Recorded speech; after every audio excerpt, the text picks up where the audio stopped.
Good morning to all of you. मैं Jail Bhushan sir from west Champaran Bihar. मैं उम्मीद करता हूँ कि आप लोग बिल्कुल अच्छे होंगे, स्वस्थ होंगे, तंदुरुस्त होंगे। मैं आप लोग के बीच आज ये एंशिएंट हिस्ट्री का पार्ट 22 जो कि ये महाजनपद का एक टॉपिक है उसमें का पार्ट 2 है, जो कि ये इसके पहले वाले पार्ट में ऑलरेडी डाल चुका हूँ। यदि आप मेरे चैनल पर नए हैं तो सबसे पहले मेरे चैनल को सब्सक्राइब कीजिए, बेल आइकन को प्रेस कर लीजिए।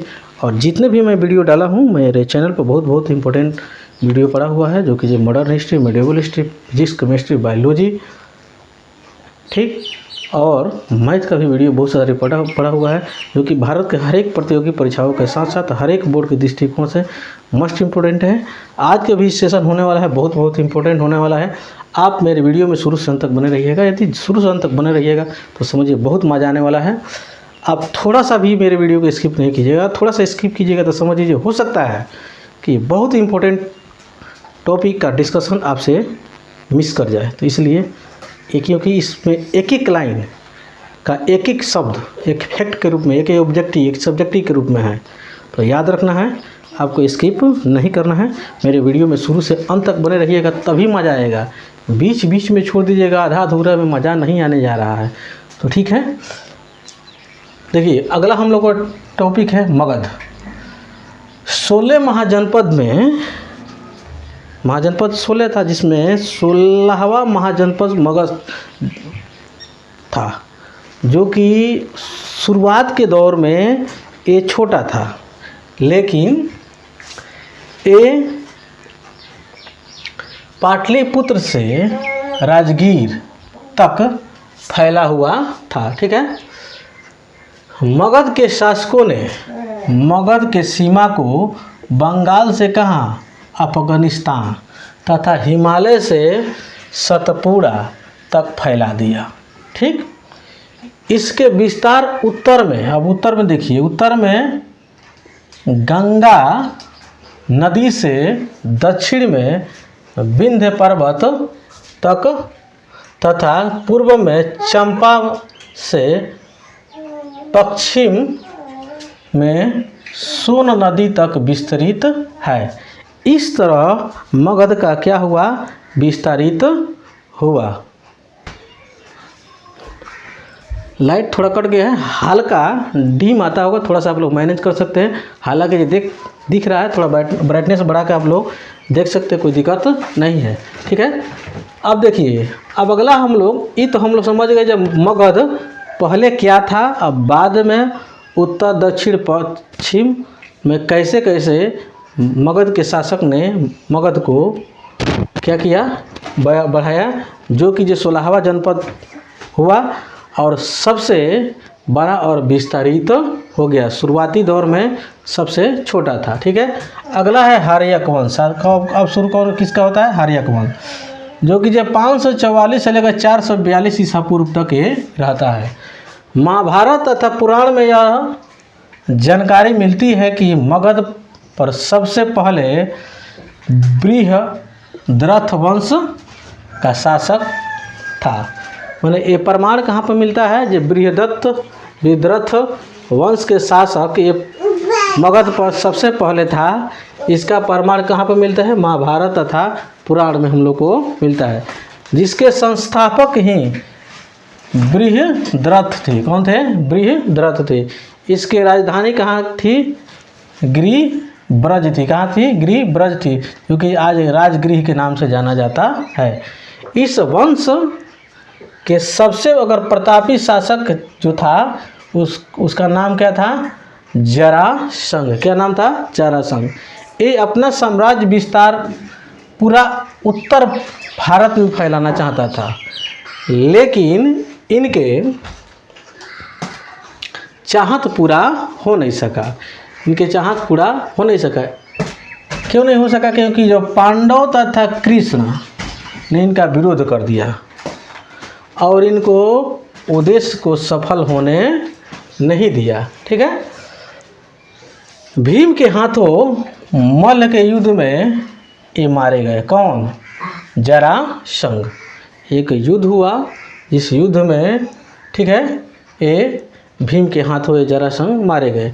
इनका पुत्र इनके मृत्यु के बाद मगध के क्या बने, शासक बन गए। क्या बन गए, मगध के शासक बन गए।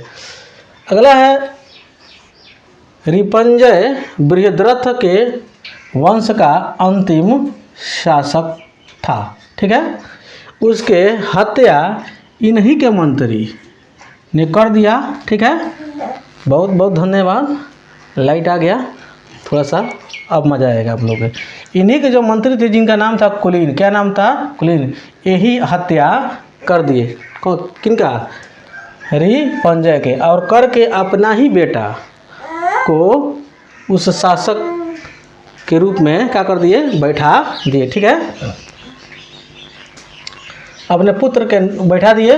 ठीक है, घाटिया, अगला है घाटिया नामक सामंत ने कुलीन के पुत्र को क्या कर दिया।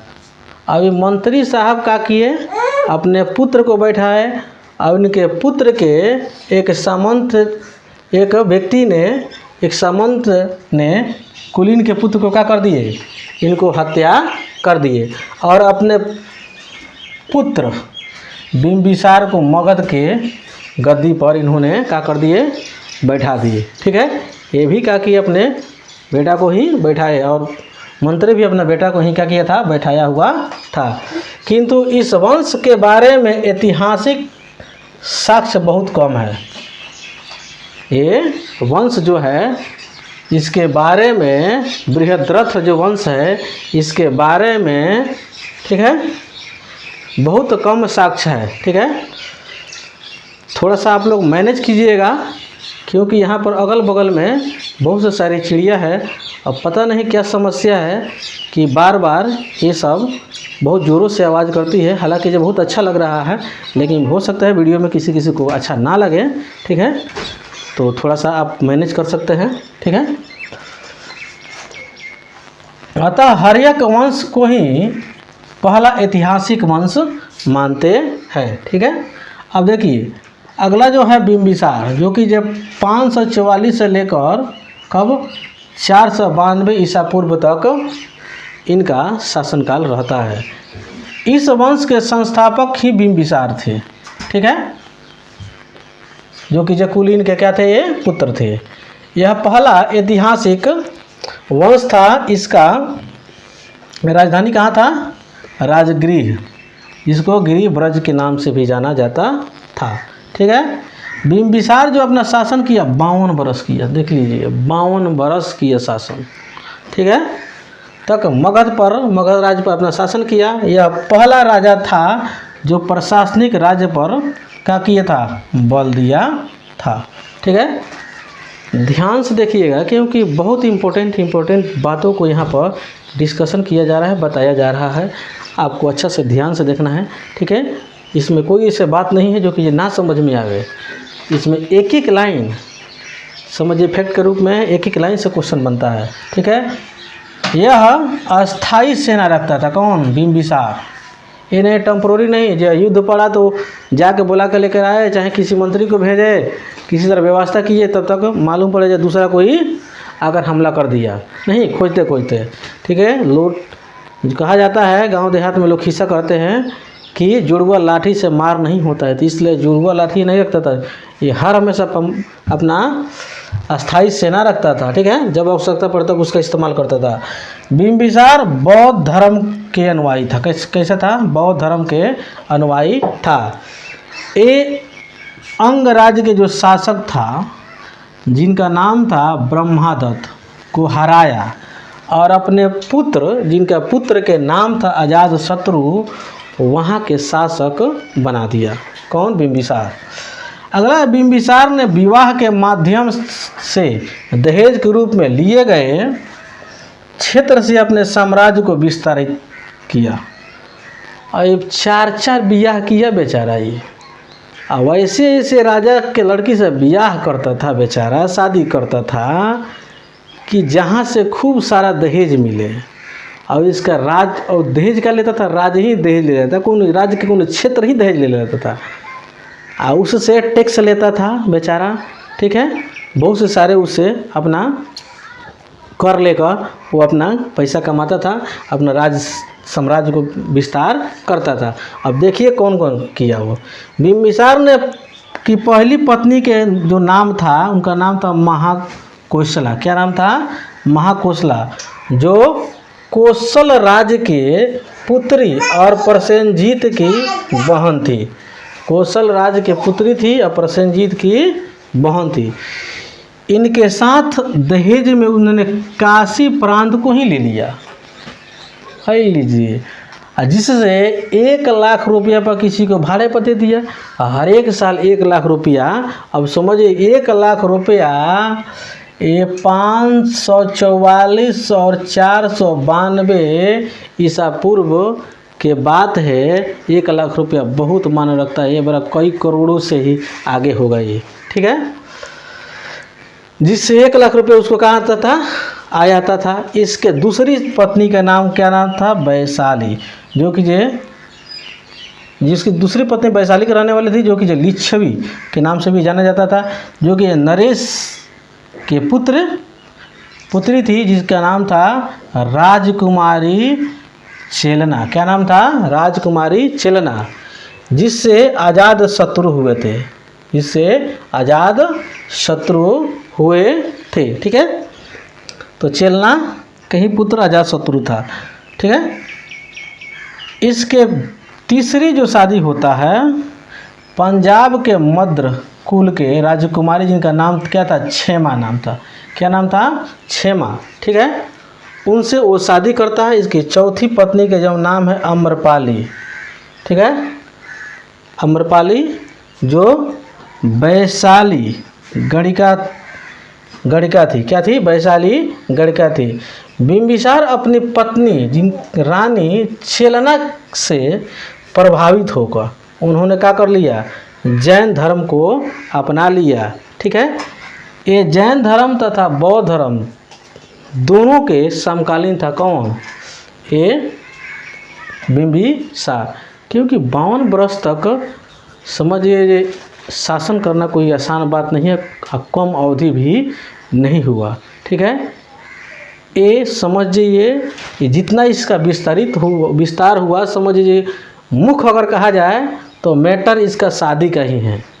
अब समझिए 4 शादी किया, 4 राजाओं का सपोर्ट, और उससे जो दहेज लिया, पैसा का सपोर्ट, उस राजा के सैनिक का सपोर्ट, और मान लीजिए वो शादी किया तो कभी सैनिक की भी आवश्यकता पड़ता होगा तो ससुराल अपना बोल देता होगा।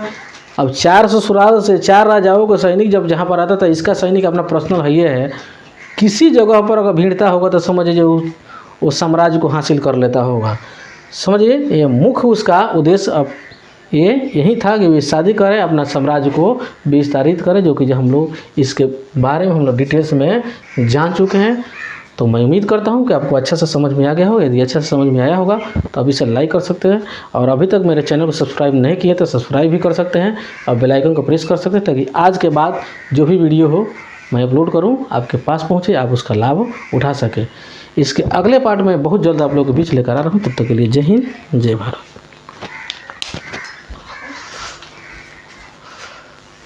देखा